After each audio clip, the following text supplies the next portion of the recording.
बनाएगा। जैसा हे नारायण आपके विचार हैं कि पृथ्वी पर अपनी पत्नी को छोड़ सारी स्त्रियां आपको माता और बहन समान लगती है, ये बहुत ही आपके जो आदर्श पेश किए हैं ये काफी सराहनीय योग्य हैं और इन आदर्शों से ये जगत भी एक अच्छी दिशा में जा सकता है। जिस तरह से आपने मर्यादा का पालन करते हुए आप बंधन पकड़ रहे हैं, बंधन घूम रहे हैं, इससे आपके आदर्शों को अन्य जनमानस अपने जीवन में धारण करके अपने जीवन को धन्य बना सकते हैं। जिस तरह से आपने एक राज्य को छोड़ करके, राजगद्दी को छोड़ करके, माता पिता को त्याग करके आप एक मिसाल पेश करने के लिए, जगत कल्याण के लिए बंधन घूम रहे हैं और राजस्व का विनाश कर रहे हैं, ये अपने आप में बहुत ही काबिल तारीफ योग्य विचार है आपके। नहीं महर्षि नहीं,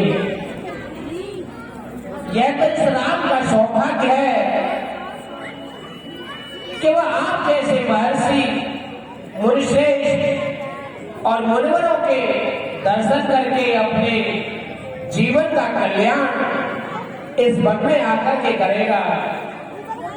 यदि मैं अगर राजपाट में या महलों में ही रहता तो मेरा ऐसा सौभाग्य कहाँ उदय होता जिससे कि आपके दर्शन, आपके संस्कार, आपके प्रवचन यह हमें कहाँ मिलते और इनके बिना जीवन शून्य है।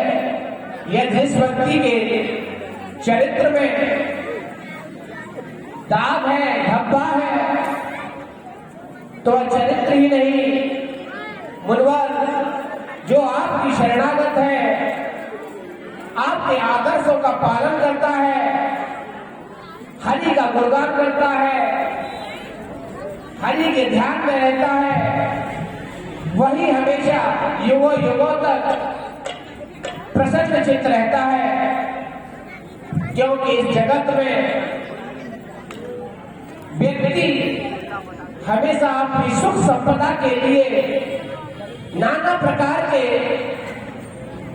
संसाधनों को जोड़ता है, लेकिन कोई भी संसाधन उस व्यक्ति को सुख प्राप्ति नहीं कराता। जहां तक इंद्र का आधिपत्य, जो स्वर्ग का अधिपति है, वह जैसा व्यक्ति जिसके स्वर्ग में नाना प्रकार की सुख सुविधाएं हैं, एक से एक सुंदर अप्सरा है, लेकिन वह भी छल करने के लिए अहिल्या नारी के पास इस फूलों पर आया। इससे प्रमाणित होता है कि इस जगत में ऐसा कोई भी व्यक्ति नहीं है, चाहे वह कितना भी संपदावान हो, चाहे वह कितना भी निर्धन हो, कि वह सुख की प्राप्ति को प्राप्त कर सके।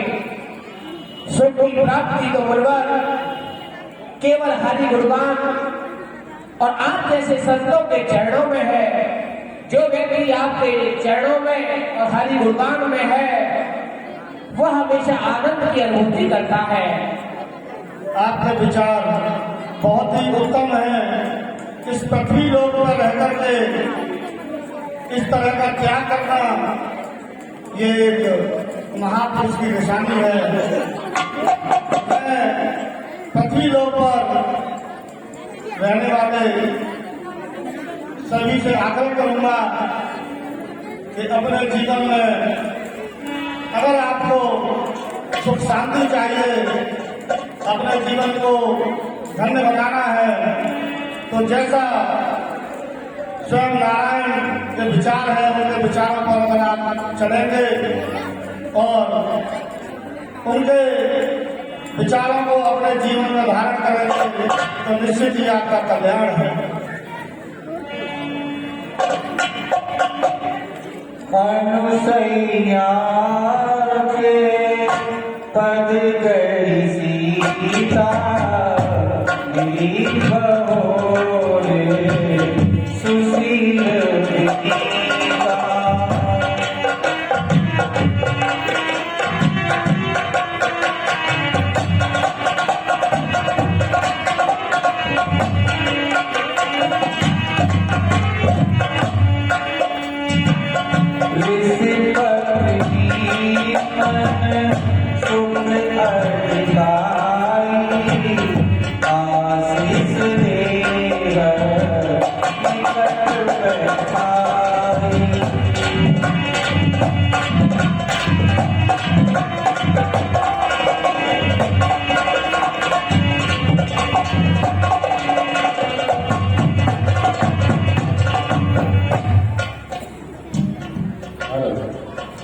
बेटी सीते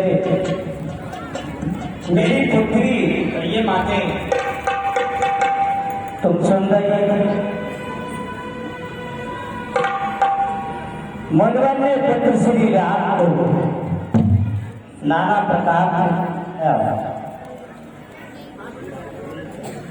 प्रकार की शिक्षा देते हुए कई वार्ता कर पुत्री तुम राम और लक्ष्मण के साथ वनों में हो। बेटी तुम्हें ये नहीं भूलना चाहिए कि वनों में नाना प्रकार के राक्षस मायावी कुछ दिखाई देते हैं, कुछ दिखाई नहीं देते। तुम्हें इन दोनों भाइयों के संरक्षण में रहना चाहिए। मेरी पुत्री गृहस्थ आश्रम को निभाते हुए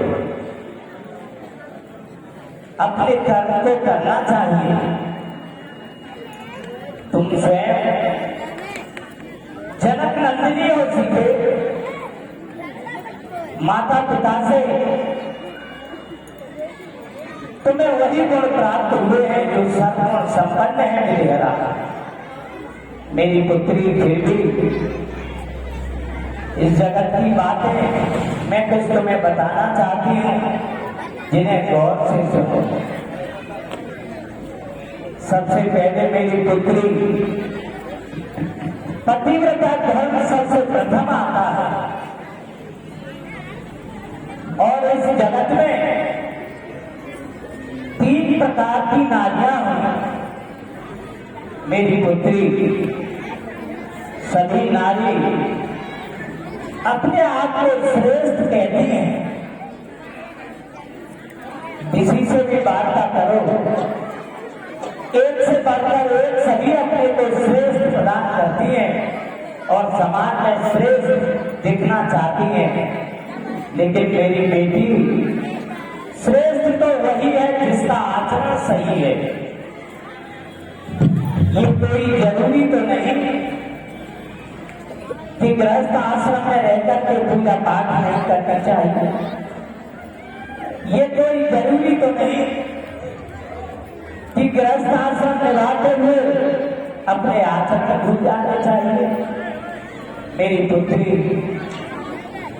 अब सुनो, ये 3 प्रकार की नारियां किस प्रकार से हैं। पहली नारी उत्तम प्रकार की होती है, दूसरी नारियां मध्यम प्रकार की होती है पुत्री,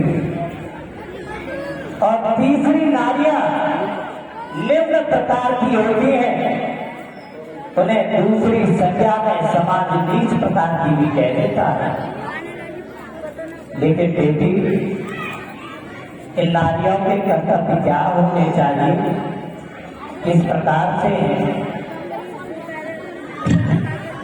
कि पति के बिना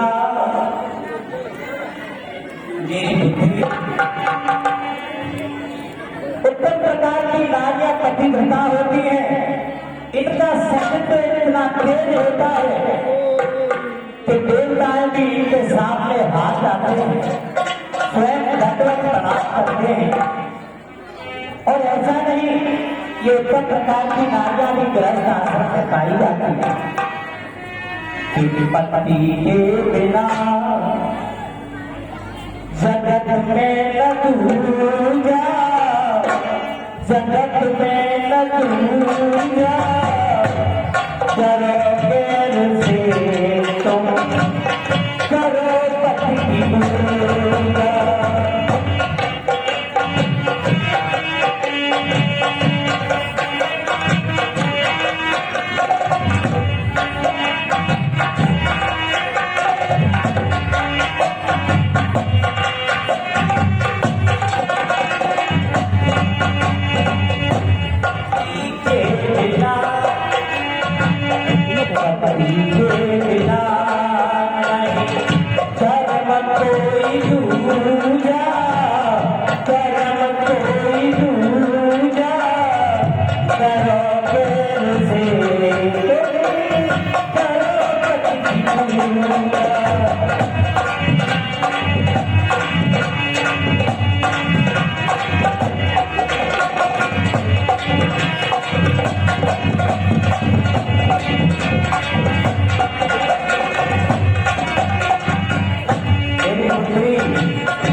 कभी भी दूसरे पुरुष का ध्यान भी स्वप्न में नहीं रखती मेरी पुत्री।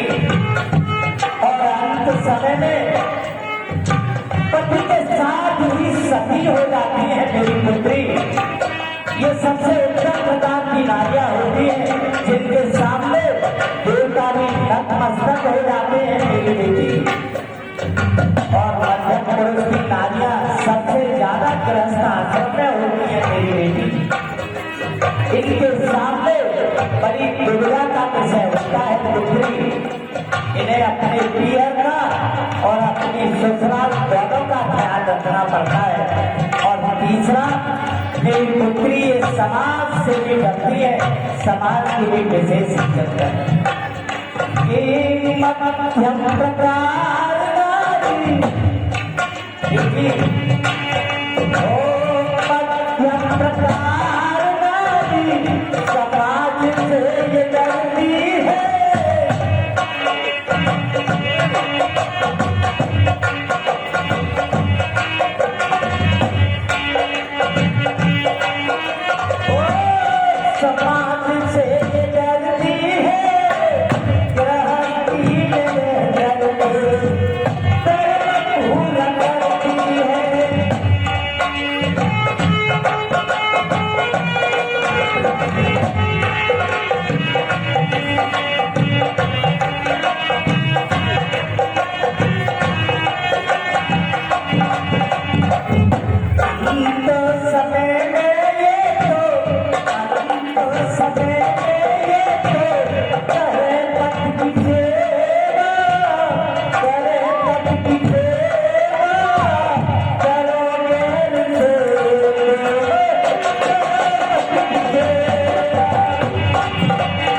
पुत्री निम्न प्रकार की नारियां कौन होती है अभी सुनो। ये माते हाँ पुत्री, निम्न प्रकार की नारियां भी सुनो क्या है कि निम्न प्रकार की नारी देखो पति अपने को छोड़ के तेरे संग ये रहती है।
स्त्रियों का पहले आभूषण ये तो दिखावा है। स्त्रियां ये समझती हैं कि हम उससे सुंदर लगती हैं, लेकिन जब तक इस स्त्री का आचरण नहीं मेरी पुत्री, जब तक वो सुंदर तो हो ही नहीं सकती। ये बाहरी आभूषण भौतिक सुंदरता को उसे दे सकते हैं, लेकिन पुत्री आचरण सुंदरता उसे नहीं दे सकते। स्त्री की आचरण से ही वो अपने यश को इस समाज में प्राप्त करती है। इन सब बातों का तुम्हें ख्याल रखना होगा। अपने पिता के घर की इज्जत का और अवध नरेश के यहाँ की इज्जत का, दोनों घरों का तुम पर भार है। दोनों कुलों की मर्यादा तुम्हारे पल्लू में बनी हुई है। मेरी पुत्री, मैं बूढ़ी अनसुईया और क्या जान दे सकती हूँ मेरी बेटी, जो कुछ है मैं तुझे बताती हूँ। माते मेरी बेटी, इस समय काम करो। मेरे पास कुछ देवीय वस्त्र हैं जिन्हें तुम धारण करोगी। वस्त्र और आभूषणों को तुम्हें उन्हें बदलने की आवश्यकता नहीं होगी। ना कभी गंदे होंगे वो, ना कभी खराब होंगे। ये कुछ वस्त्र और आभूषण मेरे पास हैं। इस बूढ़ी अनसुईया से मैं ग्रहण करो पुत्री। तन पुलक निर्भर प्रेम पूरन नयन मुकुपम कर दिए मन जान उनको गीत तरुण जीव जब तब काकी जब योग धर्म समूह भक्ति अर्पण पावई रघुवीर जगत दुनी तन अनसुईया गावई। पुत्री, इस समय धर्म क्या है मेरा? क्या मुल्क को अच्छा है माता, या मेरे लिए कोई और आज्ञा है माता? नहीं पुत्री, तू तो स्वयं ही धर्म के मार्ग पर है। महलों का सुख त्याग करके अपने पति की शरण में है। अपने पति श्री राम के सुख दुख में भागी है। यही एक स्त्री का धर्म होता है, अंत समय तक अपने पति के सुख दुख में भागीदार रहना, ये परम कर्तव्य है, यही परम धर्म है। हे महर्षि, अब आप हमें चलने की आज्ञा दें। हे मर्यादा पुरुषोत्तम राम, वैसे तो आप सर्वव्यापी हैं, घर घर में आप वासी हैं, अंतर्यामी हैं, सब कुछ जानते हैं कि अभी क्या हो रहा है और आगे क्या होने वाला है। मगर मैं आपकी रक्षा के लिए, मेरे पास कुछ अस्त्र शस्त्र हैं जो कि आपको निशाचरों का सर्वनाश करने में आपका सहयोग करेंगे। आप इन अस्त्र शस्त्रों का अपने साथ रख करके निशाचरों का नाश करने में इस्तेमाल कर सकते हैं। ठीक है मुनिवर।